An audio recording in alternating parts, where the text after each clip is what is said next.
Hola chicos, buen día. Buen día. Buen día, profesor. ¿Cómo les va? ¿Todo bien? Liberen un poco los micrófonos y abran las cámaras. No le tengan miedo a las cámaras.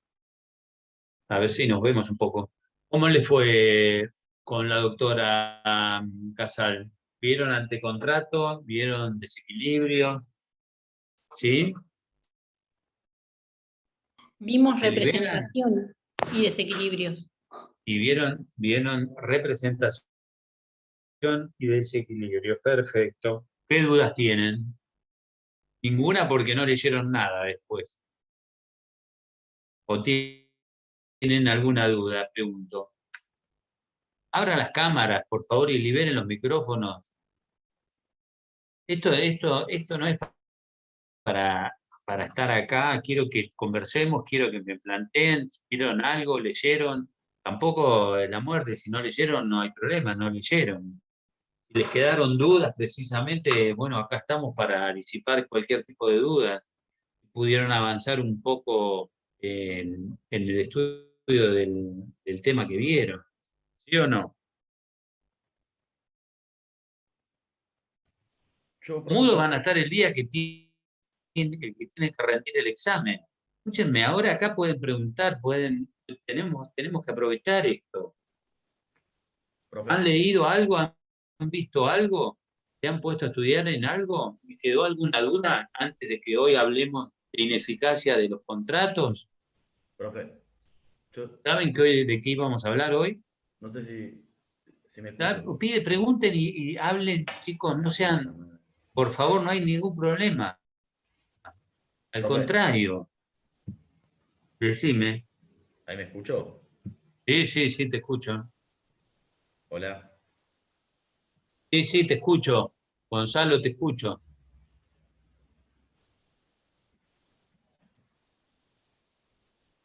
Nada, chicos. Sinceramente, en la clase, lo que yo quiero que las clases estas ¿sí? estén no solamente para que nosotros expongamos los temas, sino también para que ustedes nos planteen las inquietudes que tienen del avance de la materia. Con la mano en el corazón, ¿están estudiando, están avanzando en el estudio de la materia? ¿Les surgen dudas de lo que ya vieron, por ejemplo? Porque después también el último día van a venir con 200 millones de dudas en una clase de repaso, que es la idea de dárselas, pero a medida que vamos avanzando en las clases, yo les digo que tenemos que ir repasando, tenemos que ir viendo hacia atrás y ustedes me pueden ir preguntando lo que quieran. Profe. Sí, decime. Ahí está. ¿Me escucho bien? Sí, perfecto. Bien. Yo tengo una pregunta que no pude razonar mucho, que la hizo la doctora Casal, que es, ¿puede haber representación sin mandato o mandato sin representación? Sí. Nada, quería a ver si podía terminar de cerrar la idea. Sí, ¿cómo no? ¿Cómo no? Con todo gusto. En primer lugar, ustedes tienen que tener en cuenta que uno de los primeros actos que ustedes han realizado, yo siempre se los asocio con la realidad, con los casos concretos. Esperen que quiero sacar el chat acá de acá, salir de la reunión. No.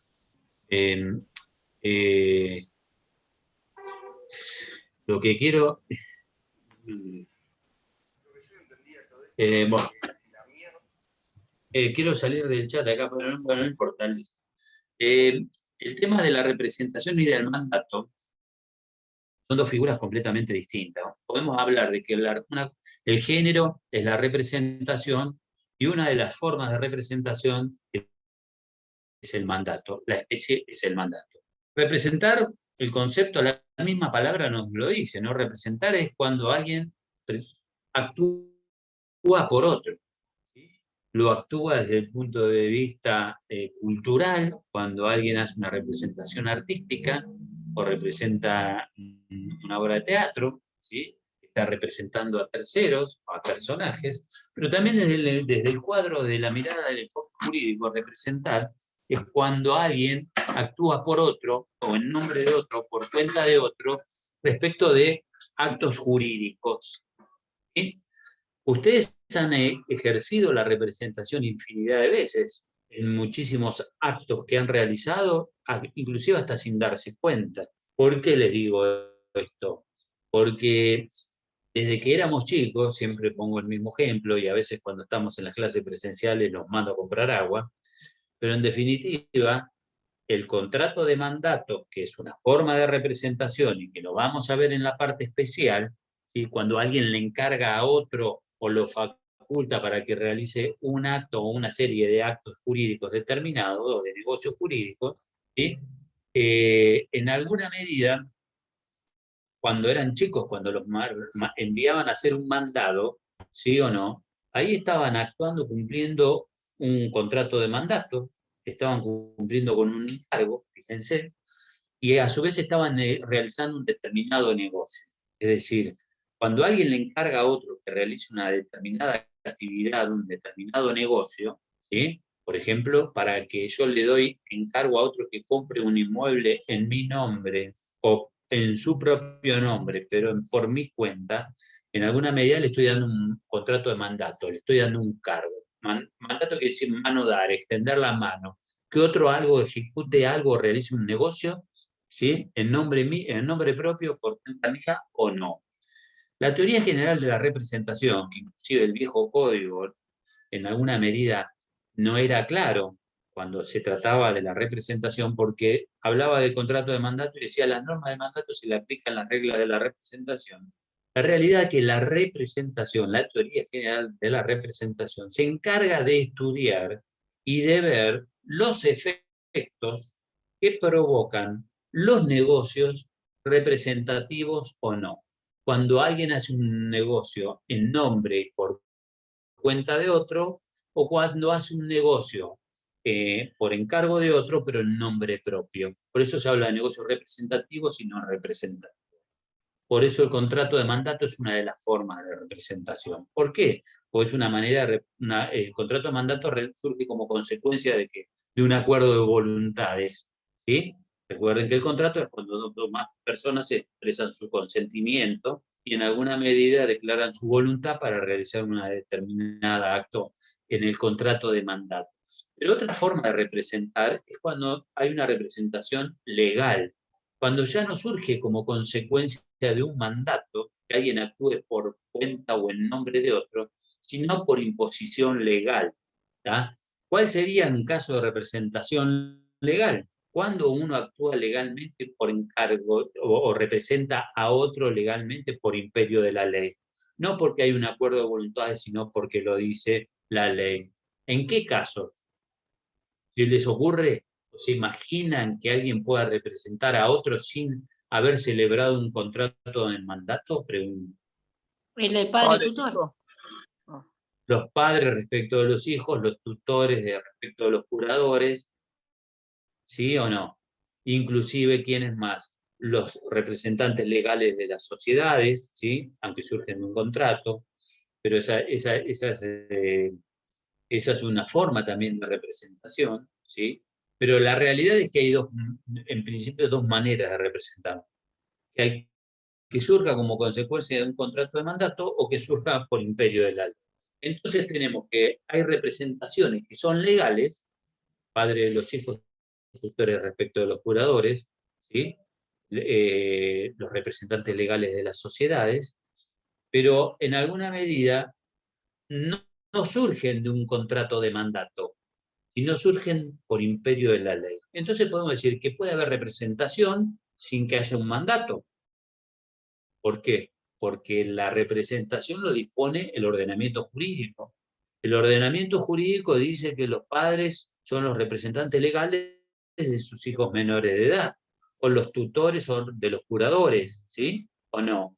Esos son casos donde hay representación y no hay contrato de mandato. ¿Y qué particularidad tiene? Que todos los actos que realizan los representantes en nombre de sus representados, hijos, menores de edad, insanos, etcétera, todos esos actos, los efectos de esos actos jurídicos, ¿a quiénes se propagan? Se propagan al representado. Los efectos de los actos jurídicos que realiza un representante en virtud de un contrato de mandato también se propagan al representado. ¿Está? Es decir, la teoría general de la representación se encarga de estudiar los efectos de los negocios jurídicos cuando alguien actúa por otro en el nombre de otro y por cuenta de otro. ¿Hasta acá está claro lo que digo, Gonzalo? Sí, sí, sí. Sí, sí, clarito. ¿Hasta acá está claro? Sí, ¿Por sí. qué les digo Quería esto? cerrar un poco de ideas también. Porque si ustedes ven el contrato de mandato, que es una forma de representación, puede haber contratos de mandato que no son representativos. O puede haber actos jurídicos y negocios jurídicos celebrados en virtud de un contrato de mandato, pero que no son representativos. ¿Qué quiere decir esto? Que el que está realizando el acto jurídico, encargado por el representado o por el mandante, en alguna medida, en la esfera externa del negocio, lo hace en nombre propio. Pero, Ejemplo típico, perdón, sí, sí. estoy en clase, Cristian, termino y te llamo. Ejemplo, cuando alguien está lo que se llama el testaferro. ¿Conocen la figura del testaferro? ¿Conocen la figura del vulgarmente se dice prestanombre? ¿O conocen la figura del comisionista? Es decir, cuando alguien actúa por cuenta de otro, pero celebra el negocio en nombre propio. ¿Por qué? Porque por ahí el que le dio el encargo no le interesa que en la esfera del negocio que concreta aparezca a él como realizándolo. Les voy a dar un ejemplo. El caso típico es cuando alguien, por un encargo del mandante, le dice, quiero que adquieras este inmueble, ¿sí? Por encargo mío, te proporciono los fondos, te proporciono el dinero, pero el negocio lo vas a hacer en tu propio nombre. Porque si voy yo y compro ese inmueble, seguramente tal vez me piden más dinero. Si viene alguien, acá hay algo, yo siempre doy un ejemplo que no sabemos, y lo digo potencialmente, pero ustedes conocen el Sheraton, ¿no?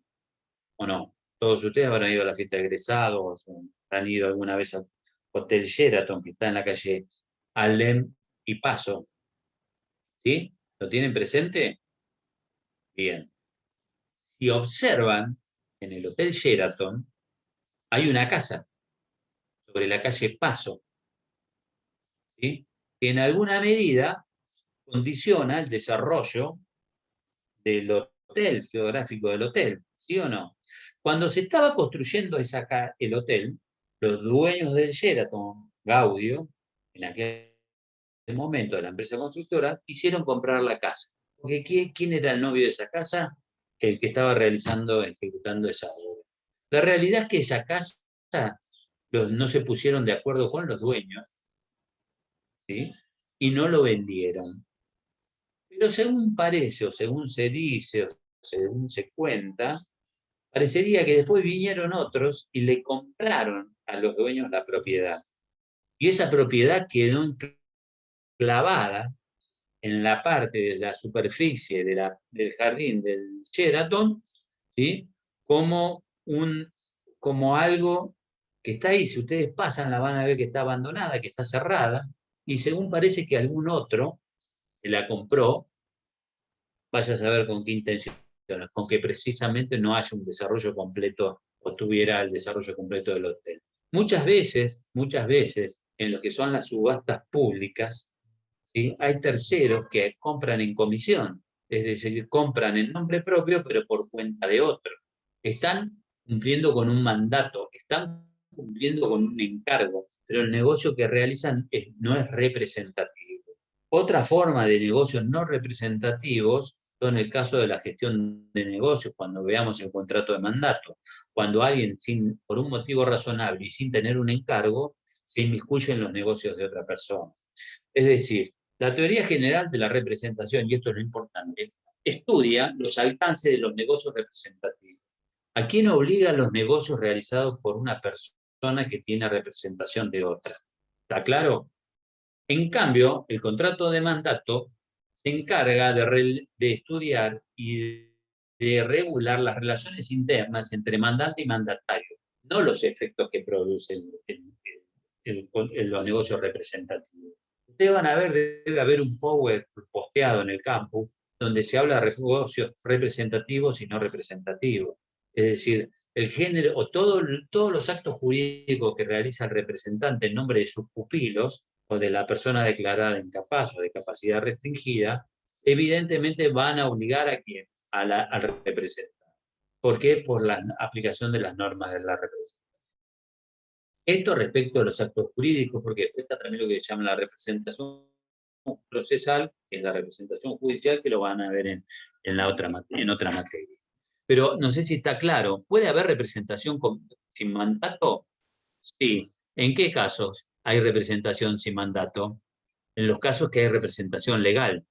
¿Se entiende?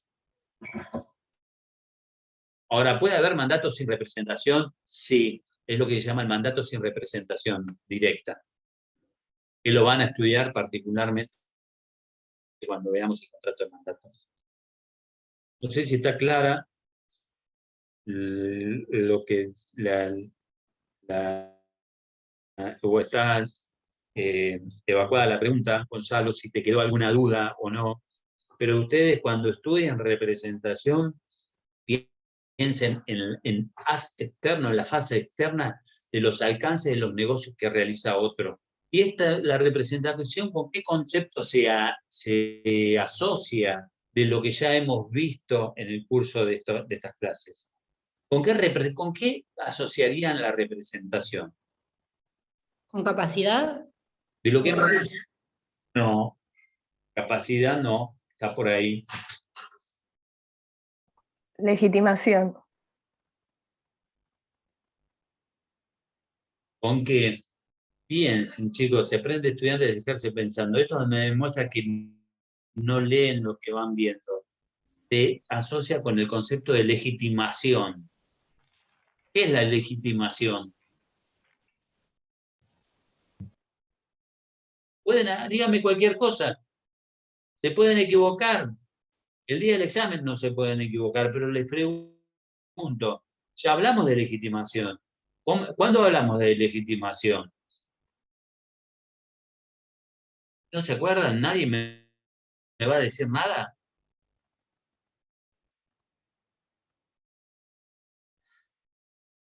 ¿Saben cuándo hablamos de legitimación? ¿Los presupuestos del contrato? Chicos, cuando vimos presupuestos exactamente, Juan Pablo, cuando vimos presupuestos del contrato. Cuando vimos presupuestos del contrato, uno de los conceptos que vimos es legitimación, que era la aptitud en relación a que tiene uno está legitimado para realizar un negocio en virtud de qué, o cómo se la mide, cómo se la analiza, en función de qué, de las personas o de la cosa. Uno está legitimado para realizar un acto en nombre de otro u obligar a otro en virtud de que tenga un encargo, que tenga un mandato o que tenga una representación legal. O está legitimado para vender una cosa en virtud de que sea el dueño de la cosa, ¿sí? O sea el propietario esté autorizado.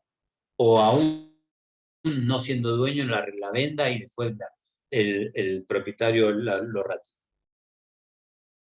¿Está claro, chicos? Me encanta que me pregunten de lo que estamos viendo, de lo que hemos visto. Yo me encantaría ahora estar preguntándoles en una clase presencial, bueno, vamos a hablar de ineficacia del contrato. Si analizamos el concepto de ineficacia del contrato, ¿con qué lo asociamos? Pregunto yo. No tengan miedo en equivocarse o en contestar. Cuando hablamos de ineficacia, ¿a qué estamos asociando? ¿A vicios?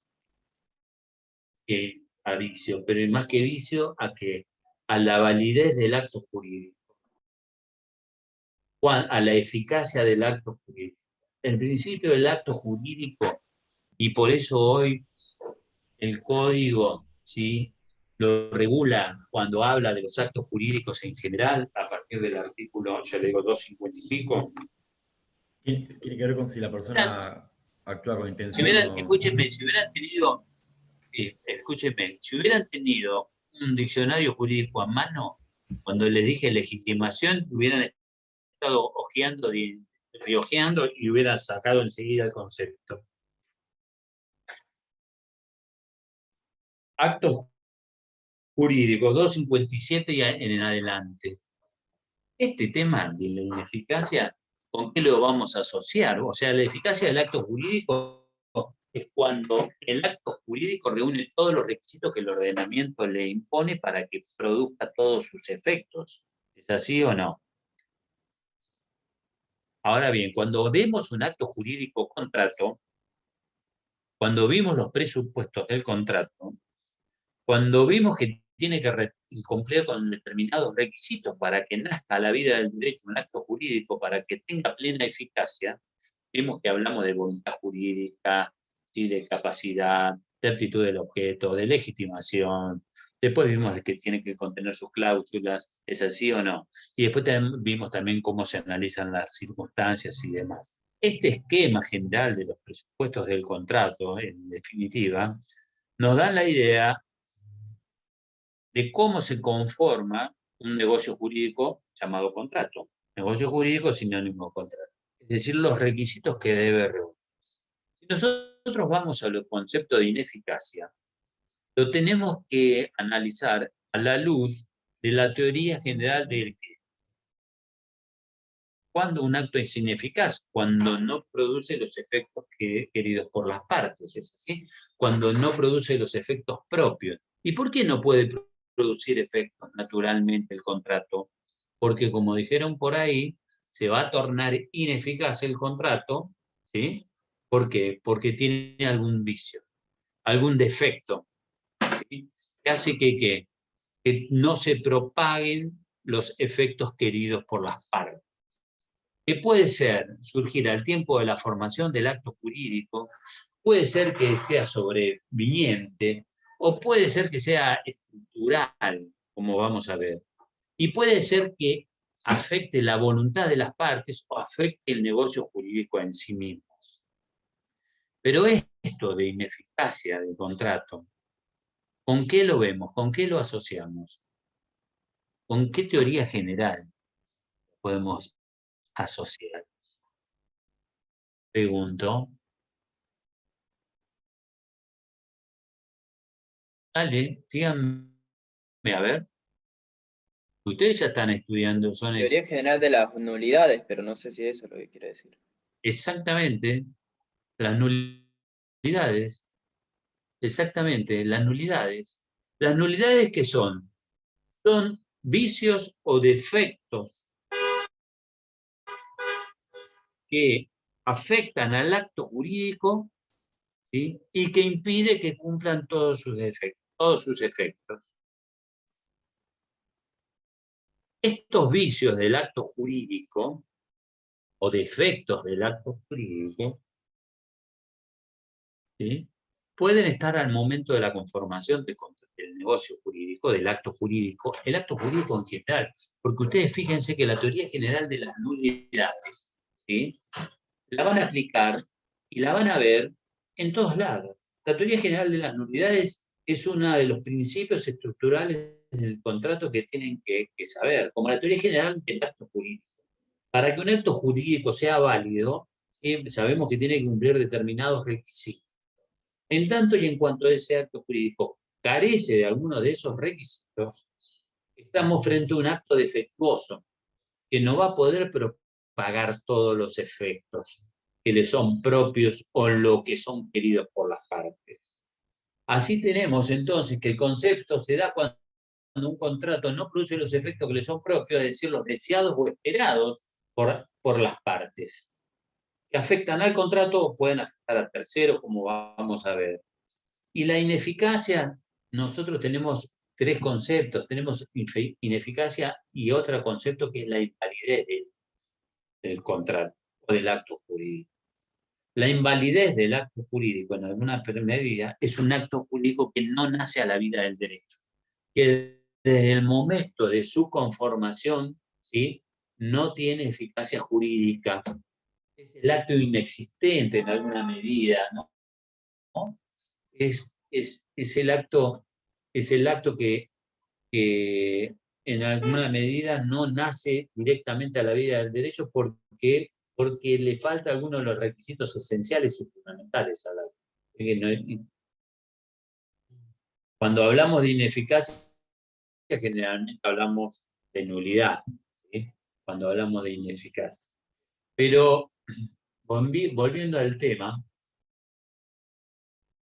y pensando cuándo un acto jurídico va a ser ineficaz, como les dije, puede haber una ineficacia estructural, puede haber una ineficacia, o genética se la llama, puede haber una ineficacia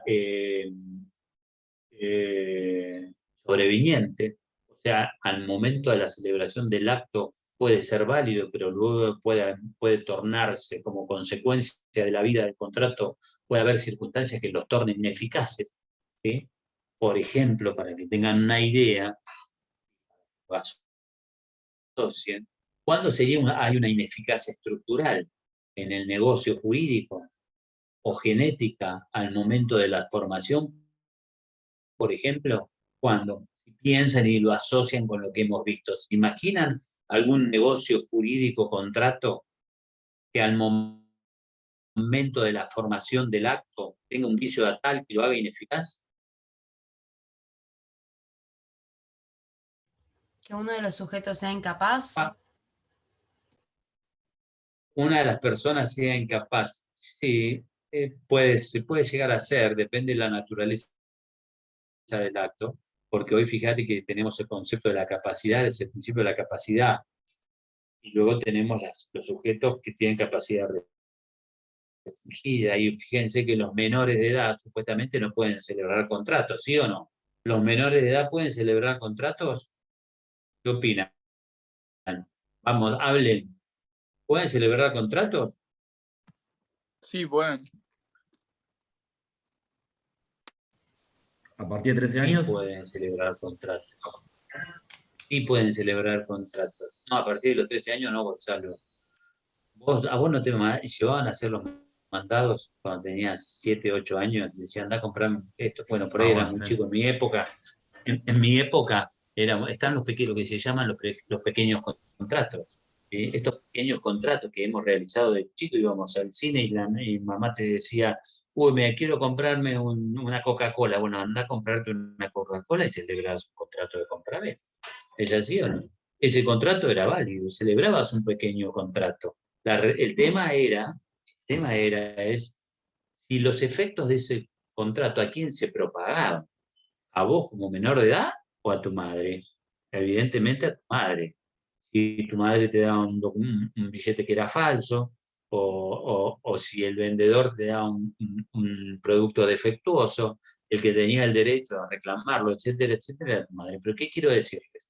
Que en realidad depende de la naturaleza del acto, vamos a ver que hay personas que tienen capacidad para celebrarlo o no. Pero en principio general se pueden realizar contratos desde el punto de vista jurídico, en alguna medida cuando uno adquiere la mayoría de edad, en el sentido de que puede realizar contratos para adquirirlos en nombre propio, o los menores emancipados, o los mayores de 16 años que adquieren con el producido de su trabajo, en alguna medida realizan actos y lo adquieren para sí, y son actos plenamente válidos y son responsables por él. Pero en alguna medida, cuando hay un defecto o un vicio genético al momento de la conformación, puede ser que esté afectada la capacidad de un sujeto, puede ser que un sujeto, ¿sí?, se hace pasar por una persona capaz, físicamente tiene todas las características de ser una persona plenamente capaz, y sea una menor de edad o no esté habilitado para realizar el acto. En alguna medida el contrato es inicialmente válido, pero después vamos a ver que sus efectos se diluyen o no se propagan porque hay un vicio en el momento de la conformación del acto. Y esto viene pródigo a sería un razón, ejemplo? ¿eh? Puede ser un pródigo que declarado, pero que no, pero que tiene, o una persona que tiene, una persona incapaz que tiene intervalos lúcidos, no declarada. Puede ser infinidad de situaciones. A lo que voy, y por ejemplo, cuando estudiamos la teoría general de las nulidades, ustedes recuerdan que los actos jurídicos podían ser nulos. ¿De qué tipo? Relativa o absoluta. Nulidad absoluta o nulidad relativa. ¿Cuándo la nulidad era absoluta? Y cuando no nace el acto, pues es insanable el error o el vicio que hay. Exactamente. Cuando no se puede purgar o subsanar el defecto o el vicio. ¿Está? Eso en los actos jurídicos en general. Entonces, si ese concepto de nulidad absoluta a un acto jurídico, contrato, negocio jurídico, contrato, lo llevamos al plano de los contratos y pensamos qué acto jurídico puede ser de nulidad absoluta, contrato. Hoy la realidad, el concepto es que todos los contratos se celebran para ser cumplidos. El ordenamiento jurídico trata de que los contratos sobrevivan, como vamos a ver a través de lo que es el concepto de la terminología de la convalidación del negocio. Pero hay determinados casos, muy pocos, y lo vimos cuando hablamos de forma, ¿sí? Hay determinados casos, muy pocos, donde el acto jurídico no se propagan los efectos porque hay un vicio de tal entidad que hace que no nazca la vida del derecho. La donación de un bien inmueble que no es hecho por escritura pública, ¿sí? Es tan riguroso el sistema respecto a la formalidad de ese acto que nunca tiene validez, no tiene eficacia jurídica, no nació a la vida del derecho. ¿Está claro? Ese es un acto jurídico de nulidad absoluta. No nació, no hay contrato de donación. Si yo voy y lo hago por instrumento privado, no se cumplió la formalidad de la escritura pública, no hay donación. ¿Sí? O hay una constitución de renta vitalicia gratuita, si no se hace por escritura pública, tampoco. Esos son los dos únicos casos que la forma es esencial para la validez del acto jurídico.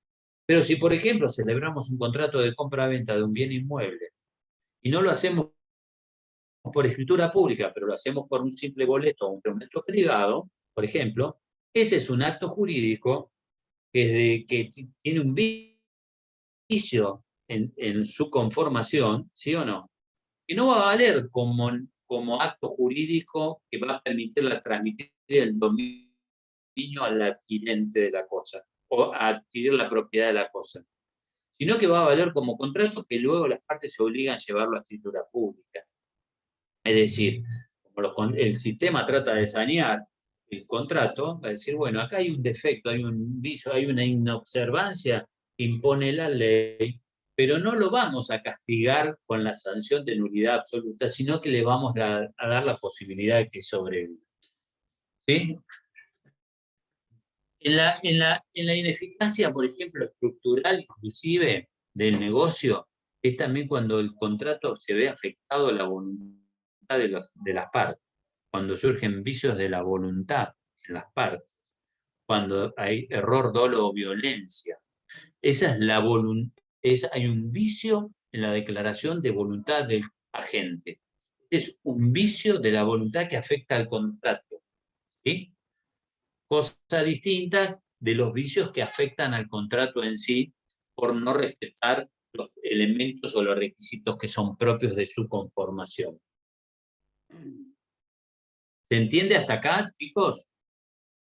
¿Alguna duda?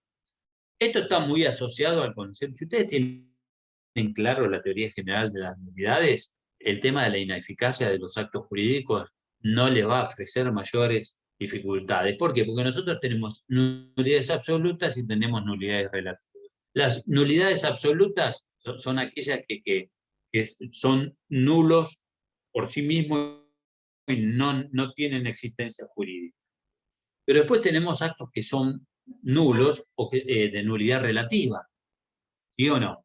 Es decir, que no cumplen con los requisitos del negocio, pero que en alguna medida se puede subsanar, se puede purgar el vicio. El caso típico es el contrato de compraventa de un bien inmueble que nos hace por escritura pública, que es una nulidad relativa. ¿Por qué es relativa? Porque la ley, por un lado, te permite, lo hace valer como contrato como contrato que las partes se obligan a llevarlo a escritura pública, porque se puede subsanar con la escritura pública. Pero también vemos que, o recuerdan, que había actos nulos y actos anulables, ¿sí o no? Un acto anulable era un acto que en el momento de su conformación era válido, ¿sí? Y que después sobrevenía la declaración de nulidad. O al momento de la conformación, el acto era nulo, ¿sí? Pero se hacía manifiesta la nulidad posteriormente y se declaraba la nulidad. O sea, ¿por qué? Porque había actos nulos de nulidad absoluta, actos nulos anulables, de nulidad manifiesta o no manifiesta, que se traslucía después. Ejemplo, un contrato nulo, ¿sí? O anulable, de nulidad que no es manifiesta, pero que sí luego se torna manifiesta y que lo hace ineficaz, para que tengan una idea, sería el caso, por ejemplo, de un contrato de locación. ¿Por qué un contrato de locación? Porque supongamos que celebramos un contrato de locación con destino para vivir. ¿Sí? Si celebramos un contrato de locación con destino para vivienda, la conformación del contrato tiene el precio, tiene la cosa, está el destino, el objeto está destinado a un destino determinado, ¿sí? Y preciso. Pero sin embargo, el locatario luego le da un destino con una finalidad comercial, por ejemplo. O lo utiliza para poner alguna actividad prohibida o que no está contemplada en el contrato. Evidentemente ese contrato se torna ineficaz, ¿sí o no? Y es anulable, o sus efectos el contrato queda debilitado, ¿sí? Porque si bien al momento de su conformación era plenamente válido, hay algo que lo torna ineficaz. Por eso inclusive cuando se habla de ineficacia, también se asocia con las formas anormales de extinción de un contrato, por incumplimiento, por revocación o por resolución del contrato. Porque en definitiva, fíjense, en un contrato de locación donde hay un objeto plenamente válido y estructuralmente válido y eficaz y genera obligaciones desde ese punto de vista, posteriormente se le da un destino distinto, ese contrato que va a traer aparejada que su ineficacia. ¿Sí? Es lo que se llama la ineficacia funcional, es lo que se llama la ineficacia sobreviniente. Estoy en clase, después te llamo. ¿Está claro, chicos? ¿Alguna duda?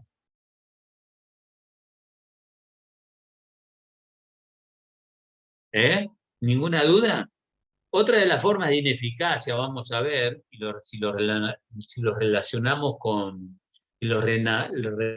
relacionamos con obligaciones. ¿Qué otra forma de ineficacia puede existir?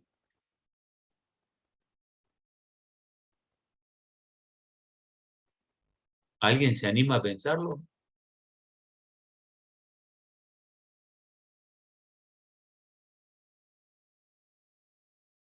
Nada, vuelvan para atrás en obligaciones. Otra de las formas de que un contrato, digamos, esté ineficaz y queda subordinado en alguna medida, cuando el contrato está afectado por una ineficacia simple, porque está sujeto a una condición o plazo o término. Está, ejemplo, cuando está sujeto a una condición resolutoria, cuando está sujeto a una condición suspensiva. En alguna medida el contrato está afectado a una ineficacia posterior, si es una condición resolutoria, ¿sí? O una validez o una ineficacia inicial y que está subordinada al cumplimiento de un plazo o de una condición suspensiva, Esa es otra de las formas de ineficacia que se dan en los contratos. ¿Está? Lo trata bastante bien el tema, Alterini lo trata bastante bien el tema. Hablamos de la ineficacia cuando afecta al vicio de la voluntad, podemos hablar de error, dolo, violencia o simulación, ¿sí? Esos son los vicios de la voluntad, ¿sí?, que afectan al contrato al momento de la conformación. Contemplados en el artículo 265 y siguiente del Código, no me quiero, dolo, saben lo que es dolo, ¿no? Saben lo que es error, ¿sí? ¿O no? Pregunto. ¿Eh? No, no saben nada de eso. ¿Saben lo que es error, dolo, violencia? Bueno, no se lo voy a explicar porque quiero que lo vamos a ver. Porque, en una medida, bueno, el error no, ni siquiera, o sea, se tendrían hasta que animar a darme un concepto de error, sin tener ¿Error no sería cuando actúan por negligencia? Error es que yo creo que ustedes van a estudiar las clases antes de venir a tratar los temas y no lo hacen. Eso es un error. Es la falta de noción de una cosa, ¿sí? O la falsa idea de una cosa. Errores, puede haber también errores porque sufro de ignorancia, ¿no?, de la cosa. Está contemplado en el artículo 265 del Código y lo define así. El error puede haber error de hecho o de derecho. ¿Existe el error de derecho?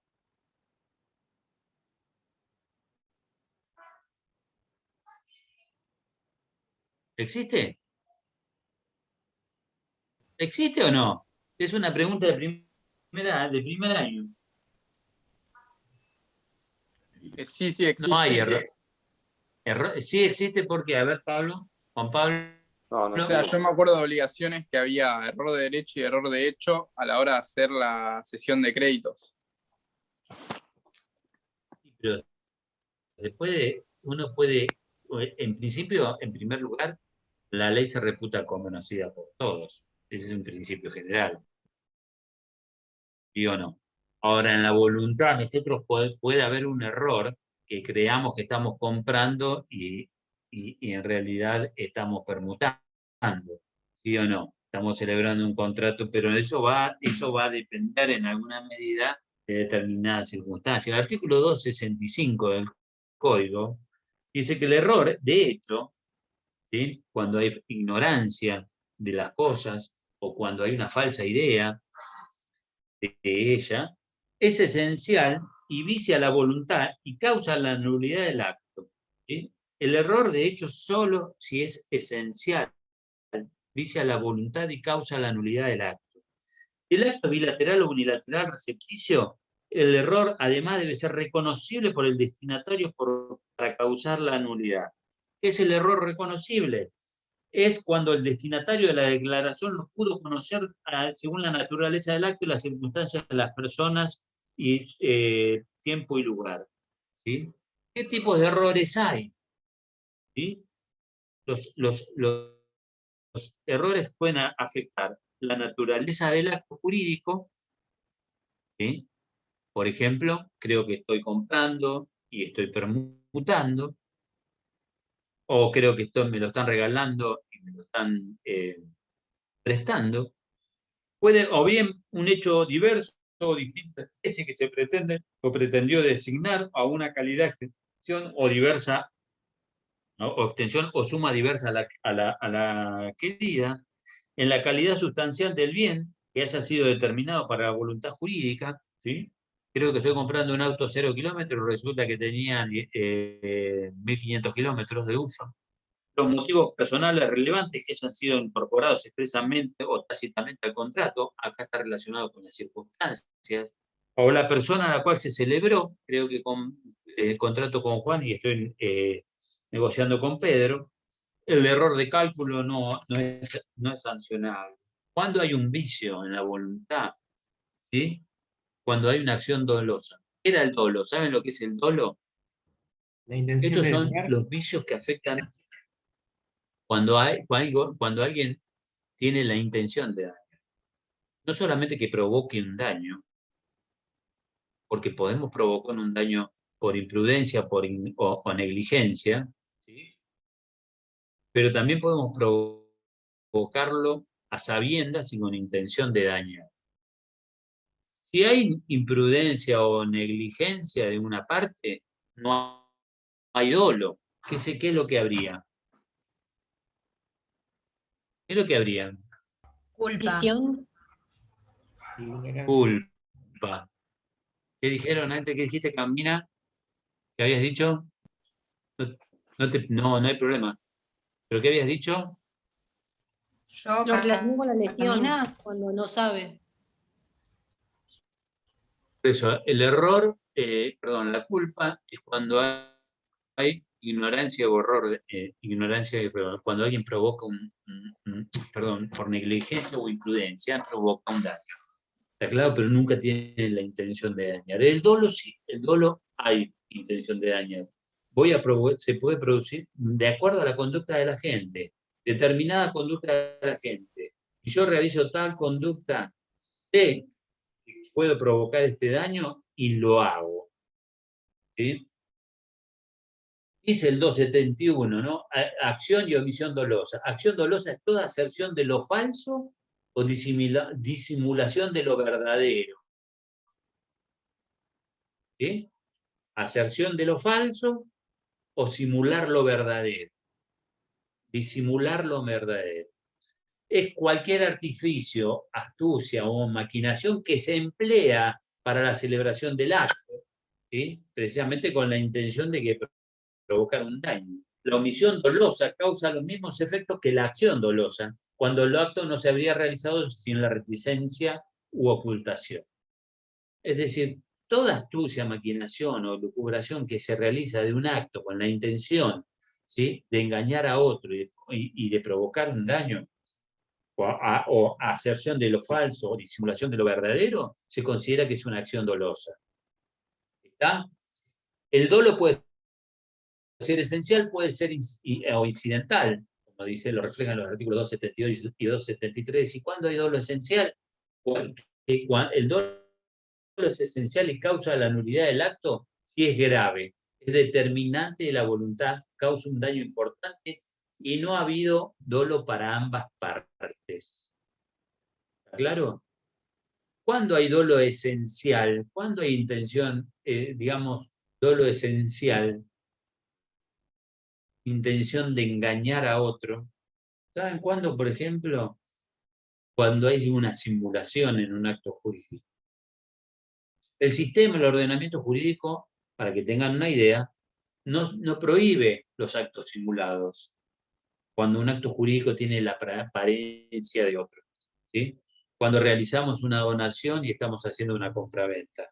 El concepto de la simulación, ¿sí?, como acto jurídico, el sistema sanciona, está dado cuando se tiende a través de la simulación de provocar un perjuicio tercero, provocar daños a terceros. Por eso cuando veíamos hoy el principio de la ineficacia del acto, pues un acto eficaz que provoca un daño a las partes o puede provocarse o propagarse hacia terceros. Y después dice, dolo incidental no es determinante, la voluntad es una consecuencia, pero que no afecta la validez del acto. ¿Por qué? Porque viene sobreviniente y puede haber dolo de ambas partes o de un tercero. Esto lo vamos a ver cuando, por ejemplo, hay determinados actos que son ineficaces, son plenamente eficaces respecto de las partes, pero son inoponibles a terceros. Porque otro de los efectos de la ineficacia también está el concepto de oponibilidad del negocio. Pero esto ya les reitero, si ustedes fíjense y si piensan, ¿no?, lo que estamos hablando, tanto el dolo, la violencia, la simulación, son vicios que afectan a la voluntad del acto jurídico, al sujeto. ¿Sí? ¿Está claro? ¿Alguna novedad? ¿Algo más? ¿Alguna duda? Pregunto yo.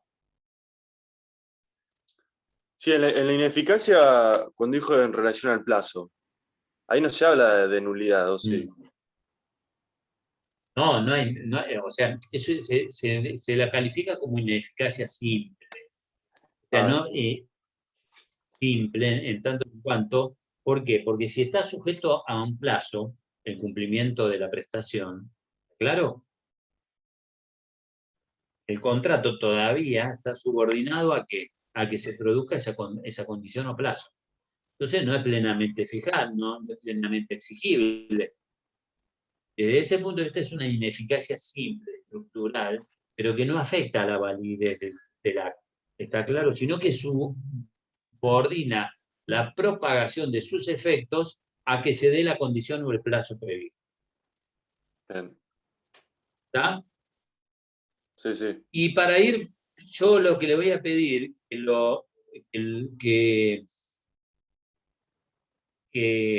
para ir cerrando, pero les voy a dar otros 3 conceptos más. Y yo les pido, porque si no, habría error de mi parte y dolo esencial de parte de ustedes, si después en la próxima clase, si yo les pregunto, les hago relacionar algo con lo que estamos viendo, no me lo saben responder. ¿Por qué? Le digo, no, tampoco los voy a retar ni les voy a poner, no, ni van a desaprobar la materia, ni nada por el estilo. Pero sí vamos a tener una idea de que van con el seguimiento de la materia que les va a facilitar mucho más el día que se tenga que sentar para rendir el. Cuando les hablé de ineficacia, también tenemos otro concepto que es la inoponibilidad. Hay actos jurídicos o negocios o contratos que son plenamente eficaces desde el punto de vista de la conformación genética y de que hacen a la validez de las partes, pero que no se propagan los efectos respecto del tercero. ¿Sí? O puede ser que haya una inoponibilidad positiva o una inoponibilidad negativa. ¿Qué es esto? El artículo 396 del Código habla de los efectos del acto el acto inoponible, ¿sí? Es cuando un contrato no se puede hacer, no se puede exigir la validez entre las partes o frente a terceros. ¿Qué característica tiene? Que esos actos de inoponibilidad en principio pueden ser plenamente eficaces respecto de las partes, pero no contra terceros, o los terceros pueden declarar o exigir la validez del acto frente a un acto que inicialmente estaba viciado. Dice el 396 que el efecto del acto inoponible frente a terceros. El acto inoponible no tiene efecto respecto de terceros, excepto en los casos previstos por la ley. Les voy a dar una hipótesis de un acto inoponible frente a terceros. Cuando hay un tercer adquirente de buena fe y a título oneroso de un bien inmueble, ¿sí? Cuando alguien ha adquirido de buena fe, un tercero adquirió de buena fe y a título oneroso un bien inmueble que proviene de un acto anterior que es nulo o anulable, ¿sí? ¿Está claro lo que le digo? Que proviene de un acto nulo o anulable que está viciado, ese tercero, ¿sí?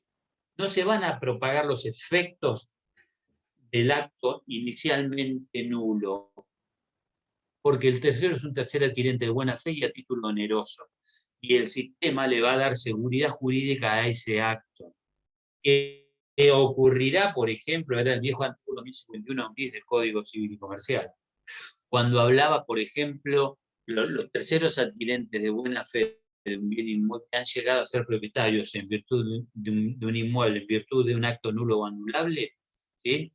Es plenamente válido la adquisición del dominio de ese inmueble. La nulidad de ese acto anterior, de ese primer acto, ¿sí? En alguna medida, porque ¿qué pasa? ¿Qué efectos trae aparejada la nulidad del acto jurídico? Pregunto yo, vamos a empezar por ahí. ¿Qué sanción trae aparejada un acto jurídico que es nulo? la ineficacia del acto. Trae aparejada la nulidad, trae la sanción. ¿Es así o no? Del acto jurídico. Entonces, si hubo una primera compra-venta de un bien inmueble que era en función de un acto simulado, ¿sí?, con intención de provocar un daño a terceros, y después viene otro que resulta ser adquirente de buena fe y a título oneroso de ese bien inmueble, ¿sí?, esa adquisición del inmueble respecto de ese tercero es plenamente válida. El que responde al negocio simulado, el primer acto, en definitiva, no va a tener ningún derecho para reclamar o exigir que la propiedad de la cosa se retrotraiga al acto anterior, sino que va a tener derecho a reclamar que va a ser aplicable el artículo 730 del Código Civil. Es decir, frente a la imposibilidad de pedir ante la nulidad del acto inicialmente inválido, ¿sí?, o viciado, lo que va a tener derecho a reclamarle que es los daños y perjuicios y la indemnización por haber realizado un acto ineficaz o inválido en sus orígenes. ¿Está? Eso es la ineficacia, digamos, respecto de terceros. Y puede haber ineficacias que son contratos válidos entre las partes y que son inoponibles a terceros, ¿sí? Por ejemplo, cuando alguien quiere vender un inmueble y ese inmueble está embargado. ¿Está claro? Ese acto es válido entre las partes, pero es inoponible frente al tercero. Esa transferencia de la propiedad del inmueble no puede hacer cersar los efectos de la validez de ese acto. ¿Por qué? Porque el acreedor embargante tiene prioridad sobre el nuevo adquirente de la cosa. ¿Cómo se sanean los defectos o los vicios del negocio? A través de lo que se llama la confirmación del acto. Es decir, hay confirmaciones, tal lo dice el artículo 793 del Código, cuando la parte que puede articular la nulidad relativa de un acto jurídico manifiesta o expresa tácitamente su voluntad de tenerlo por válido, por haber desaparecido la causa de nulidad. Cuando alguien, una persona, ¿sí?, por ejemplo, en principio, no se puede vender una cosa ajena. O sea, ¿se pueden vender las cosas ajenas? En principio sí se pueden vender las cosas ajenas. Lo que la ley sanciona es el expedionato, cuando se venden cosas ajenas como propias. Pero vamos a la hipótesis de que alguien vende una cosa ajena, es decir, no está legitimado respecto de la cosa para venderla, ¿sí?, y realiza la venta de una cosa ajena. Y luego aparece el dueño de la cosa y confirma y purga y ratifica el negocio realizado por aquel que vendió su cosa propia, su bien propio. En alguna medida confirma el acto y la venta produce plenamente sus efectos. El que vendió una cosa ajena, ¿sí?, luego no obtiene la confirmación o la ratificación. El que vendió la cosa ajena, en realidad, frente al comprador, deberá responder por los daños y perjuicios, ¿sí?, por haber vendido una cosa ajena. Y el comprador no tendrá derecho a exigirle la entrega de la propiedad de la cosa del otro. ¿Por qué? Porque el que vendió no estaba legitimado. Y otra forma, que después, como última, es lo que se llama la convalidación del contrato inválido. La convalidación del contrato inválido es cuando se purgan los efectos, ¿sí?, o el sistema a un negocio jurídico que le exige determinados requisitos, ¿sí?, que no se cumplen al tiempo de su conformación, no alquila, sino que los se convierte en otro negocio. Cuando se transfiere la propiedad de un bien inmueble, como les dije hoy, se debe hacer por escritura pública. Si el negocio se realiza por un simple boleto de compra-venta de inmueble, en realidad no hay escritura pública, no se cumple con esa formalidad, que es una formalidad esencial para el acto. Y el sistema no te aniquila, te lo convierte, se llama te lo convierte, es decir, no va a valer como documento que permite adquirir la propiedad de la cosa, porque ya vamos a ver que para la transmisión del dominio hay otros requisitos, sino que va a valer como contrato en que las partes se obligan de llevar el acto a escritura pública. Se genera una obligación de hacer. Es válido. Estamos dentro del ámbito de los derechos personales y es plenamente eficaz. Vale como contrato, no como acto jurídico que permite adquirir la propiedad de la cosa al comprador. El caso típico también cuando se hace conforma una sociedad bajo el tipo societario y luego no se inscribe. No se cumple con la inscripción de la sociedad, con las formalidades que exige el derecho societario. Hay una sociedad de hecho, no se adecua al tipo societario, y la va a valer como sociedad de derecho, ¿sí? Que luego se podrá inscribir. Esto es en líneas generales el concepto de ineficacia de los actos jurídicos, invalidez, inoponibilidad, y la forma de convalidar y de purgarlo. Está estrechamente relacionado a la teoría general del acto jurídico. ¿Está? ¿Alguna duda les quedó? Las dudas, ¿saben cuándo las van a tener? Cuando se pongan a estudiar. ¿Ninguna duda? Ah, mira, porque son todos mudos acá, ¿eh? Te juro que si tuviéramos una clase presencial, les haría hablar, porque aparte tienen que hablar, chicos. No tienen que tener vergüenza, no tienen que tener miedo, no tienen el error, de hecho, de ustedes no es esencial, el error de equivocarse no es esencial, no es esencial. El que no puede equivocarse soy yo. Y el docente muchas veces se equivoca. Lo que pasa es que ustedes no saben lo que uno dice o no, porque en alguna medida toman por válido, pero lo que les quiero significar, ustedes en esto tienen que aprovechar. Y me provoca mucha angustia, no me provoca angustia, pero les juro que me encantaría de que estén con todos los micrófonos abiertos y nos tomáramos 15 minutos, 20 minutos de cada clase para preguntarme lo que quieran de todo lo que hemos ido viendo. Porque después van a estudiar 2 o 3 días la materia, se le va a hacer una melange en la cabeza, y fíjense que a medida que vamos avanzando, siempre tocamos temas que hemos visto. Bueno, siempre sermoneo lo mismo y ya me canso de mí mismo. ¿Alguna pregunta en particular? No. ¿Eh? ¿Nada más? Bueno, nos vemos la clase que viene. Ni para eso, salud, ni para saludar tampoco. Chao, Acá hasta se luego. viene. Chau, chau. Nos Bueno, vemos chicos, la clase que viene. Chao. Gracias. hagan algo, por favor, les pido. Chao, chao, chao. Chao. Hasta luego.